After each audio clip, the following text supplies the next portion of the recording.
It's been almost 2 years since Israel began its ongoing assault on the Gaza Strip, a military campaign widely condemned as genocidal. Here in New Brunswick, some Palestine solidarity activists have joined an initiative called Connecting Gaza in response to the nightmarish conditions that have been live streamed around the world since October 2023. It's described as a global network of compassionate individuals united by one urgent goal: supporting Palestinian families in Gaza as they endure genocide. I definitely feel rage and anger that our leaders are like not doing sorry they're not doing enough to stop this.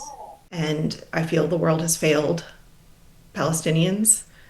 I feel like what we're doing is a tiny drop, but I do think it is a form of resistance because it's humanizing those that have been dehumanized for so long. The initiative was launched by David Mivaser, a retired rabbi who lives in Hamilton, Ontario. He said they provided hundreds of thousands of dollars in direct financial support to 27 families, and they also keep in touch through WhatsApp, breaking the isolation and bearing witness to the struggle to survive.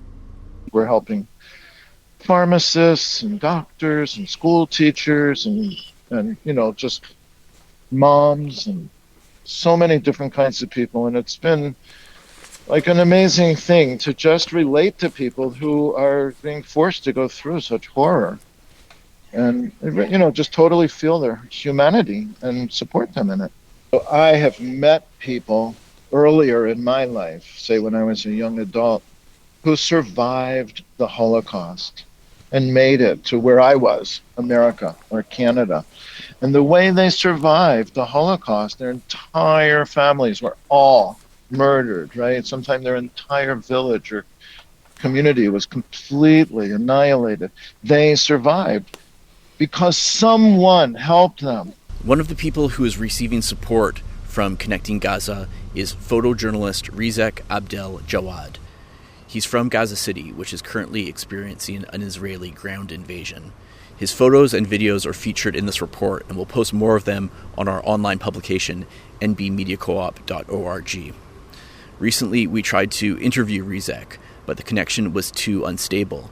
Previously, he was out of communication completely because of a telecoms blackout in Gaza City, his hometown, which he has been forced to flee. But we've remained in contact with Rizek through WhatsApp, and you will find some of the information that he shared with us on our website. Stay tuned for the interview with retired Rabbi David Mivaser, founder of Connecting Gaza. But first we'll hear more from Fredericton residents Rebecca Burns and Rena Cabanillia. I started by asking them to explain how the Connecting Gaza network supports people in the Gaza Strip. Well, like you described, David, it's a network of volunteers throughout Canada, US, and the United Kingdom. And we are supporting, I believe, 27 families right now in Gaza that have been connected through people that have been involved with the Palestinian cause in Gaza for years.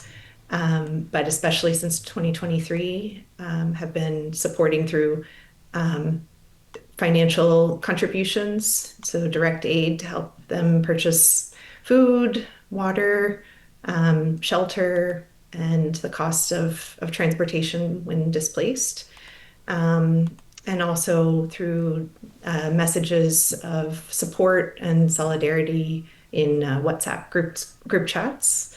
So a form of bearing witness to what they're enduring and supporting them in conversation. How did you both get involved? I first learned of Connecting Gaza through David Mivaser. I've known him for about 10 years now. He's a retired rabbi in Hamilton, Ontario, and an anti-Zionist Jew.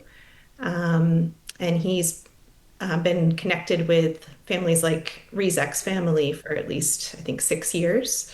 So after October the 7th, I kind of went to his social media for, a path forward to try to support, and saw, right away that he was calling on people to help with donations for the families that he was already connected with there in Gaza. So I'd been kind of providing some material support for a few years, or since 2023. But then just recently got involved in terms of the actual like message groups within the last month or so. I learned about this actually like through Rebecca, through David Mivaser. So Rebecca and I are in this group called Actions for Palestine NB, and she shared one of David's Facebook posts asking for donations for Rizek. So I sent some money to David to send to Rizek, and then David emailed me thanking me for sending funds, and then he invited me to the WhatsApp group. Yeah, and then from there, I joined the group to communicate with Rizek and support him however I can. Now, Rizek is Rizek Abdel Jawad, who's from a photojournalist from Gaza City, which is experiencing an Israeli ground invasion at the moment. This has caused him to flee to Khan Yunis, where I believe he's currently in some kind of a displacement camp for displaced people right now. As you know, the NB Media Co-op tried to reach him for an interview this week. You were on the line for that call, but the connection was too unstable. Previously, we were unable to reach him because all of Gaza City was apparently under a telecoms blackout. But we've been in contact with him by WhatsApp. Can you talk about what you've learned about what Rizek and his family are going through and have been going through over the past 2 years?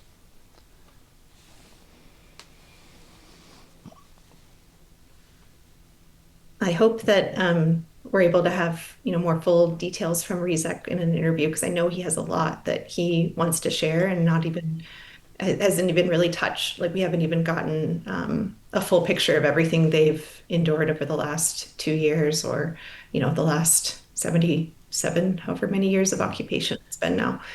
But I know that it was an impossible choice that he had to make for his family to leave his home city of Gaza, which he has expressed that he's absolutely heartbroken about leaving behind.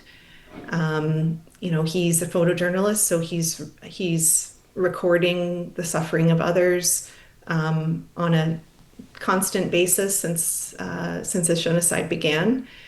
And he has said that just getting there to Khan Yunis, the tent that they have is damaged. They've been subjected to insect bites and really, really rough, inhumane conditions. Combined with just all the loss that they've endured. He's had to walk for several kilometers just to get an internet connection at times, and did have no connection for several days. And of course, we're all very concerned when we don't hear anything from him, because we are hearing from him multiple times a day with his thoughts on the experience and photos and videos of what he's witnessing. Is there anything you want to add to that, Rena? I guess also just how expensive it is to just survive in Gaza.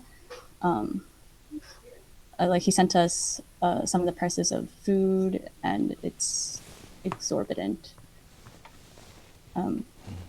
Yeah, recently we were able to raise money to buy him a tent, but that's just to meet his immediate need, and we know he'll need more funds, just to afford food and probably medicine, water. Yeah. And that reminded me of something as well, what Rena said about medicine, because part of Rizek's dilemma in leaving Gaza City was that his wife has some chronic health issues and needed to be able to maintain some form of treatment. And his daughter, his oldest child, who is 11, she was hospitalized for acute malnutrition. And that was before they left Gaza City. So he was concerned about making sure that she was still able to get any ongoing care that she might need as well. As you mentioned, he has a young family, an 11-year-old daughter, two sons, ages 9 and 8. He wrote to me that at one point his wife and his son Ibrahim were injured in a bombing near their tent in Rafah. He was displaced from Gaza City to Rafah. He says about 15 months ago. And as you mentioned, his daughter was at one point suffering from malnutrition and was hospitalized. Of course, hospitals and other medical infrastructure have been largely damaged or destroyed in the Gaza Strip. And you've also spoken about, the pain that he's described of leaving his hometown, Gaza City. He shared something with us. He wrote in part, and we'll post the whole comment on our online publication later. But here's part of it.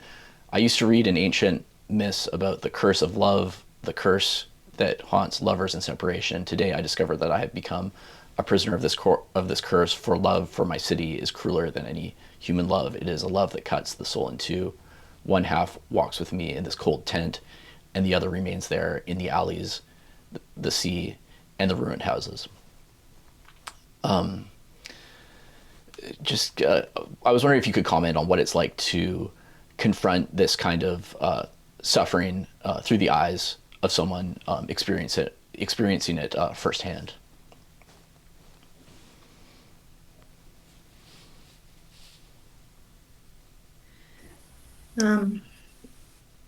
I think that for so long, the people of Palestine have been silenced and cut off through, blockade, through these internet blackouts, through targeting of journalists, um, and the barring of international journalists into Gaza by the Israeli occupation. And to me, hearing directly what Rizek and Omar and the other families that we're supporting are experiencing, and then amplifying those stories by sharing them with my MP. I'm a dual citizen in the US, so I also share with my representatives there, is crucially important. And having that community and connecting Gaza that we're like all kind of bearing witness and sharing in like a collective grief and rage at what's happening helps to it just helps me to know that there are others that are feeling the same way, and hearing firsthand these experiences, and we're kind of like I said, sharing in that collective experience. And I hope that by bearing witness, we are doing some good, even though it does feel very helpless a lot of the time. Rita, did you want to add anything? Yeah, I definitely feel rage and anger that our leaders are like they're not doing enough to stop this. And then also, like, I guess, I don't know, shame, like, why am I living comfortably? And then they have to suffer. And also guilt, like, I feel like I'm not doing enough to help.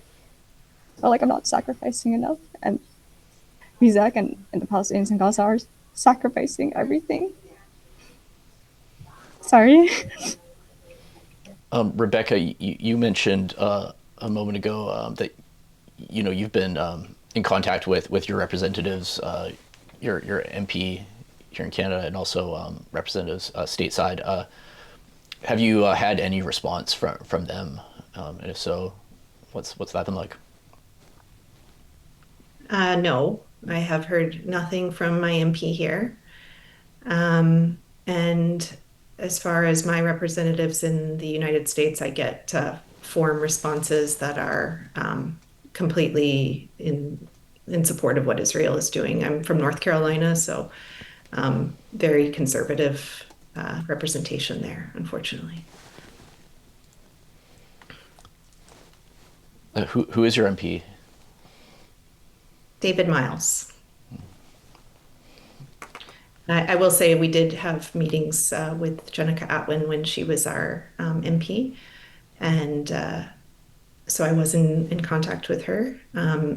But since I've become part of Connecting Gaza, I've not, I haven't been, or it's been since David Miles became our MP, and I try and send stories, directly quoted from Rizek and Omar to David, but haven't heard anything. Well, could you just comment on that lack of response? I mean, what do you make of that? Um, I'm appalled. I mean, we've known it's a genocide for quite a long time now, and finally the UN has declared that as such. And um, sorry, um, I just I can't. I don't see any higher priority for our leaders right now than ending a crime, the crime of all crimes, which is genocide. And so the fact that we're hearing absolutely nothing is just appalling to me. But I don't know if others within the Fredericton community are hearing from our MP. I've only gotten like an auto response to one of my emails to David Miles. And just a quick update on this part of the story. In response to a request for comment, the office of Liberal MP David Miles provided a statement saying in part that he's sorry that he missed Rebecca's correspondence. The statement defended the Liberal government's record on this issue, noting, for example, Canada's recent decision to recognize officially the state of Palestine. He also said in part that his office has met with activists from the group Fredericton Palestine Solidarity. The full statement will be on our website, nbmediacoop.org. Now back to the interview. As mentioned, Rizek Abdel Jawad is a photojournalist, and the NB Media Co-op will be sharing his work. Check the description in this video and our online publication, nbmediacoop.org, for links. You also mentioned Omar. You're currently in contact with another family. Then could you talk about Omar's situation? Yes, Omar, his name is Omar Nashwan. He's a pharmacist from North Gaza, from Gaza City. And he and his wife and four children were also forced to flee to the Deir al-Balah region of Gaza within the last week. And Omar has said that the situation there is far worse than what they were experiencing in Gaza City. He actually wrote to us last night and said they do not even have a tent. He's just strung together some fabric to provide a basic cover. He said that they have no money for food, and the prices are, of course, exorbitant, like Rena mentioned, and that the clothing that they have is just what they wore. They fled on foot from Gaza City. So the other, huge challenge that Connecting Gaza faces is how to actually get the funds to these families.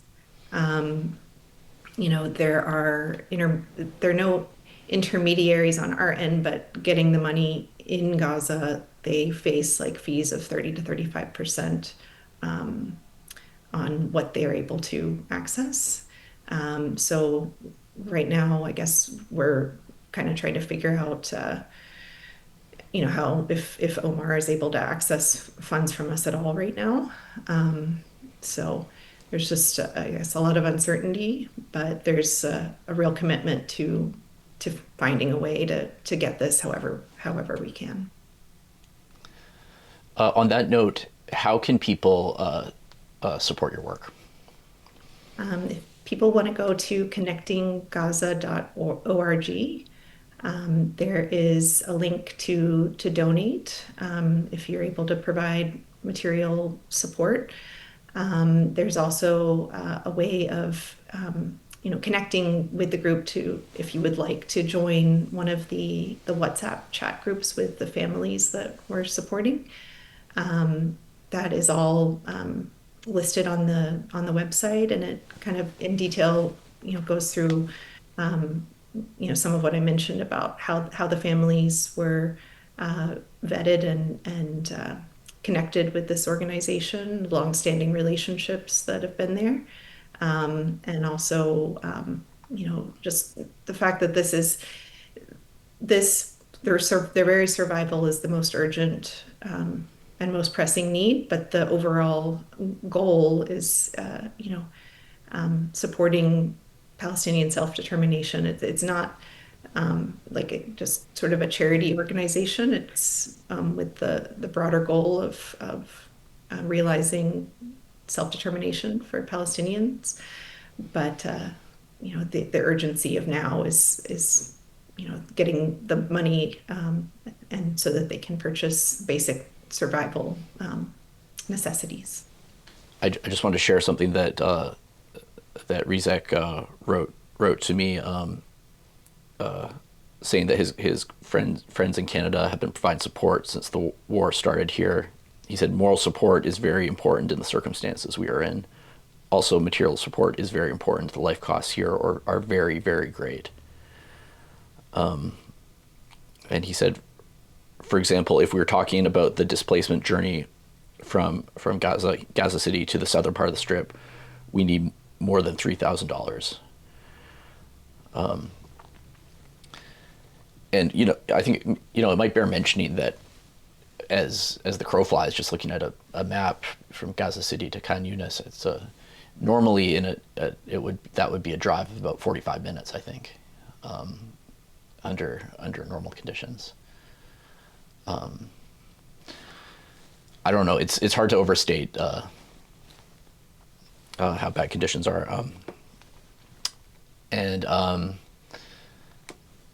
I thought it also bears mentioning just something that he was able to get across when we were speaking to him the other day is that the death toll is much higher than official numbers indicate. The numbers from the Gaza Ministry of Health of around 65,000. Special Rapporteur Francesca Albanese recently stated 65,000 is the number of Palestinians are certain killed, including over of which 75% are women and children. In fact, we shall start the thinking of 680,000 because this is the number that some scholars and scientists claim to be the real death toll in Gaza. 680,000. I don't know. Is there anything that you else that you want to add about I don't know, just the horror that we've been seeing unfold?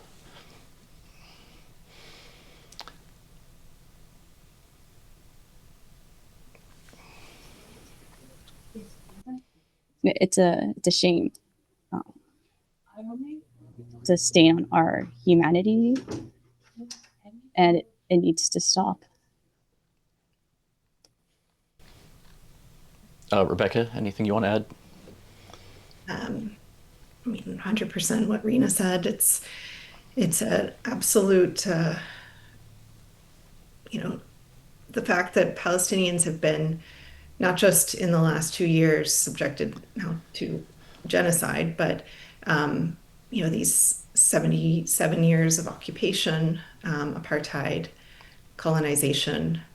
Um, and I feel the world has failed Palestinians.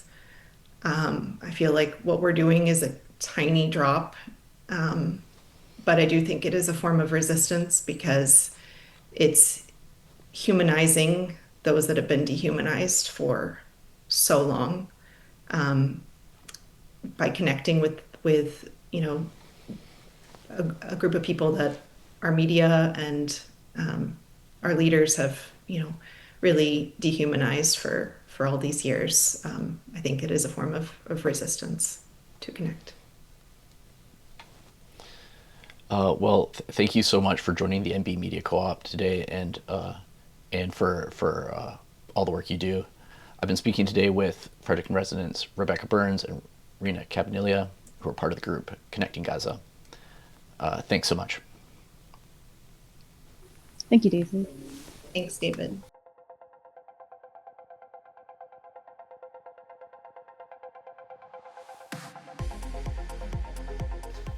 Well, I'm speaking to Rabbi David Mivaser, who is based in Hamilton. He's, I believe, the founder of the group Connecting Gaza. Is that correct? Yeah, that's right. I wouldn't say I'm the founder. I just got it started. Yeah. Well, it's described as a global network of compassionate individuals united by one urgent goal: supporting Palestinian families in Gaza as they endure genocide. Thank you for joining us today, Rabbi Mivaser. Yeah, thank you. So, can you start by talking about your group? How you got it started? Well, it really started very like organically, spontaneously, ad hoc, and actually more than 6 years ago, a man in Gaza just found me on Facebook. You know, if you look at my Facebook, you'll see what my orientation is to things. And he just wrote to me, and we started like just a kind of conversation, person to person conversation. And after a few months, with great hesitancy and reluctance, he said to me that he's having a hard time feeding his 3 children, and could I help? And I thought, sure. And I sent him $50, and he was like so grateful. And then like a month later, he was like so embarrassed, and he asked me again, could I help again? And I thought, sure, of course, I'll just send him another $50, you know. And then that continued that way. And then he asked, could I help one of his friends who actually had a lot less than he did, didn't even have a phone to connect with me on. And then I started asking other people if they could help me help them. And I said it grew just kind of organically. So I posted on my Facebook about helping these people, and then other people wanted to help, and then other people wanted help. And then after October 7th, when so many people had such extreme, severe, horrible needs, like, and then Yeah. others of us learned about that. So this whole thing has grown in the last 2 years. And in a way, it's like it's not an organization. I think of it more like a project or a network. I mean, Mm-hmm. some other people who got involved, like started a website, other people like keep good spreadsheets and everything. Mm-hmm. But it really very much is a person to person thing. And besides sending money, something else we do that's very, very important is we're like personally in touch with these people, like day by day. So the way we've done this just emerged out of doing it is I set up WhatsApp groups for each person in Gaza.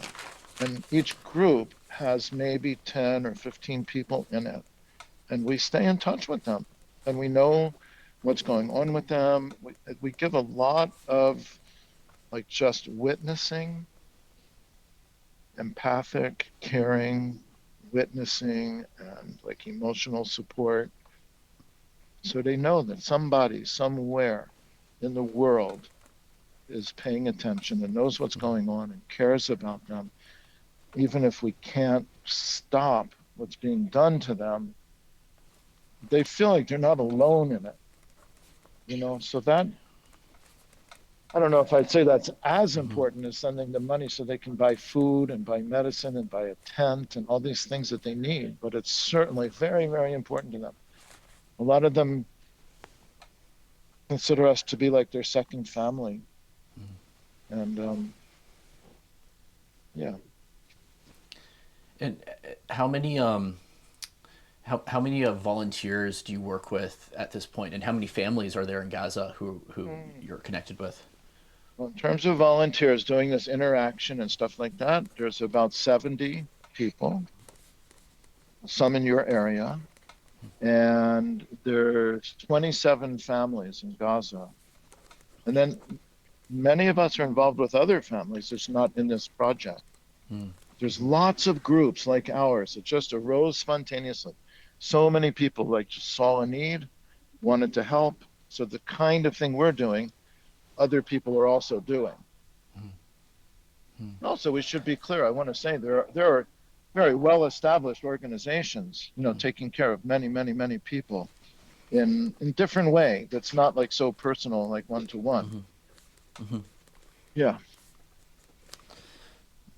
It, in particular, I wanted to ask how you first connected with Rizek Abdel Jawad, a Yeah. photojournalist who was recently forced to flee from his Yeah. hometown of Gaza City, who we've been in touch with at the NB Media Yeah. Co-op. Well, he's the guy I was talking about. Like I said, it was close to 7 years ago. I just got a little notice on Facebook that this person wanted to, connect with me, and I thought, why not? Okay, I'm like, I want to connect with people too, and we started talking, and it's like actually very kind of philosophical. He's a very thoughtful and expressive person, talking in a way about the unfairness of life. Because I was born when and where I just happened to get born, my life is very comfortable, very privileged. I've never lacked for anything that we all need. And because he was born when and where he was born, he's never been free a day in his life. He's never had enough, right? He lives in what we would consider to be abject poverty. He was so much. So, yeah, it's completely unfair, and through no fault of his and no merit of mine. That's the kind of conversations we had. And like I said, after a while, he said to me, I'm very embarrassed, but can you help me feed my children? And that's what started this whole thing. Wow. And every person we connect with in Gaza, they're like a full person with a full life, with Yeah. whatever it was, their families, what they did for work. We're helping pharmacists and doctors and school teachers and just moms and so many different kinds of people. And it's been like an amazing thing to just relate to people who are being forced to go through such horror and just totally feel their humanity and support them in it. I Yeah. could tell you so many stories of so many people. In April, a woman contacted me named Basma. Same thing. They usually write like, "Hello, how are you?" It's like a way to open a conversation. And I'm like, I totally cannot take on one more person. We can't do this. We're like so over capacity. But I don't want to ignore anybody. So I wrote back and I said, I know you need help. And we are helping so many people. We just can't. I can't help you. So I hope you find somebody that will help you. And then she said, I'm a software engineering student, 24 years old, and she's using her phone in a place that doesn't have connectivity, and she had to write an exam and upload the exam into a portal, and she didn't have bandwidth to do that. And can I help her? Wow. And I don't know anything about that, but I had just gotten help in something else from a professor of engineering at McMaster University who's Egyptian. and of course speaks Arabic and knows all this stuff that I don't know. Mm. So I asked Dr. El Sharif if she would contact Basma, and she did, and she helped Basma upload her Mm. paper. And then Basma's like thanking me and thanking me, and I'm like, okay, okay, Basma. Well, they're starving. They're just starving. And she was taking care of her mother and two younger siblings and had nothing. So I just thought I will find people to help her.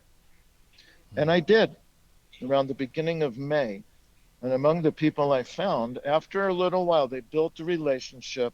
And when they had the relationship and they appreciated her and they understood her, I asked them, do you think you all could like organize yourselves so you have like a kind of reliable way of making some kind of donation every month, and she'll know that this is coming to her, and it's not always like emergency based. Like, they ran out of money and they have nothing to eat, so we all have to scramble and raise money again. Like not like that.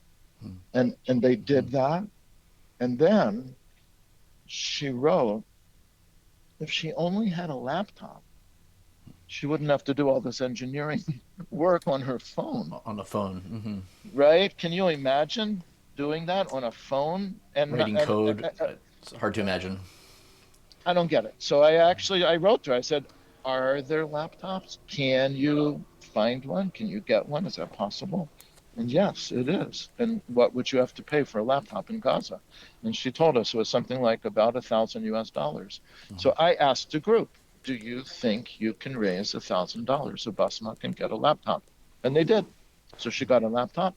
One of the people in our group knew someone who owns a small business in Mississauga who wanted to hire someone to do some like web development. So she introduced Basma to this business owner, and the guy hired her. So this Basma went from like nothing to now having a kind of reliable, basic,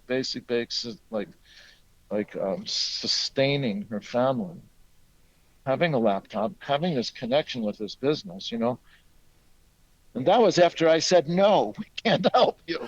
It was like, no, sorry, we can't do this. But and that group is so committed to her, I don't really have to be much involved. They're doing it. Right. So that's like, and that is the most recent person that we added into this network. And I also want to say, I hear from people in Gaza every single day asking if we can help them, and our capacity is limited. That if more people would join us, we could help more people. Like I feel like we know how to do it. The limitation is how many of us there are. It's those are some incredible stories, and so for example, you've got someone now working for a company in Mississauga remotely in the Yes, Gaza Strip as a way for them to have an yes, employment and steady income. yes. And also kind of like training in real Mm. world. She turned 25 years old since we've been in touch with her, which was, like I said, in April. Anyway, yeah. So I feel like we're doing a lot of good on a very small scale. We're helping individual people, and like I said, we're not Hmm. able to stop what's being done to them, but we can help them get through it, God willing. I wanted to ask about what kind of obstacles you've run into in terms of providing this kind of support. Like, have you experienced backlash, or have you run into trouble trying to transfer funds, for example? Yeah, definitely. So I would say backlash, we don't care. I don't care what anybody thinks or says about us. Like we know we're doing the right thing, so that doesn't matter. But actually transferring the funds has become very difficult. In the beginning with Rizek, again, like 6 years ago, I could just send money by Western Union. He'd go down to the Western Union office, pick it up. The guy would give him cash and he could go buy some food, right? But Western Union got completely bombed out, right? There is no Western Union office. That doesn't work. And then we were using PayPal. PayPal got completely shut down, and we use other means. And I can just say we use debit Visa transfer. We use Bitcoin, like Mm. crypto, and there's other ways. But that has been that has been a challenge. And with every challenge, we just figure out how do we deal with it? What can we do? If there's an obstacle, get a workaround. When you say PayPal got completely shut down, does that mean that PayPal stopped accepting transfers to the Gaza Strip? Exactly. Yep. We used to be able to send money to people in Gaza by PayPal, and then they could transfer it from PayPal to like a bank account or whatever they had, right? And then PayPal completely shut down serving Gaza. Many people in Gaza have family members or trusted friends who are outside of Gaza. So some of them have other ways to transfer money into Gaza, like some kind of business account that goes through the other part of Palestine. Like, let's say they could send money to a bank in Ramallah.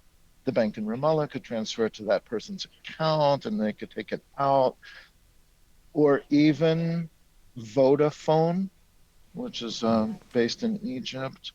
If we send money to a Vodafone account, they could use their Vodafone account to send it to somebody in Gaza. So when PayPal was shut down, like I just said, it was we had to figure out workarounds. Like, how do we do this? Yeah, so we did. And just a little earlier when we were speaking, we were talking about the parallels between what your own ancestors Yeah, experienced. We were speaking of parts of Europe becoming extremely unsafe due to anti-Jewish pogroms and so on, and the Holocaust, and the networks that emerged to try to give assistance to Jewish people at that time. yeah, Can you yeah. elaborate on that and the parallels that you see now? Absolutely. So I have met people earlier in my life, say when I was a young adult, who survived the Holocaust and made it to where I was, America or Canada. And the way they survived the Holocaust, their entire families were all murdered, right? Sometimes their entire village or community was completely annihilated. They survived because someone helped them. If they were running away, someone said, hide in my barn, right? Or even get under my floorboards, right? Or you can jump in my wagon and go under the hay, or there were there were people who would be like walking through the street in their town and they knew there was like a concentration camp. They would like throw a loaf of bread over the wall. So someone on the other side of the wall could get it and they could eat that day, right? So I know people who survived because of that. And that's just part of what I carry, and when I saw what Israel is doing to people living in Gaza, of course, I try to do everything I can to stop that. But we haven't been able to stop a single bullet or a single bomb this whole time. Meanwhile, we can help people. And that's what we're doing. And there's a lot of people doing this. It's not just us. But I feel like I have just an absolute moral obligation. You might even say kind of ancestral karma that I definitely need to be doing this. And I'm grateful actually for the technology. Like I can just sit here in the comfort of my home in Canada and I can help people living through this. I can do that, right? And I feel like if I can do it, I must do it. So that's what we're doing. Uh, now, briefly, a moment ago, you said that you're not concerned about backlash, but I wanted to ask, with the criminalization of dissent on Gaza and the genocide and the widespread, at least in Canada, I think, conflation of ordinary Gazans who are enduring this genocide with terrorism, the conflation between them and terrorists.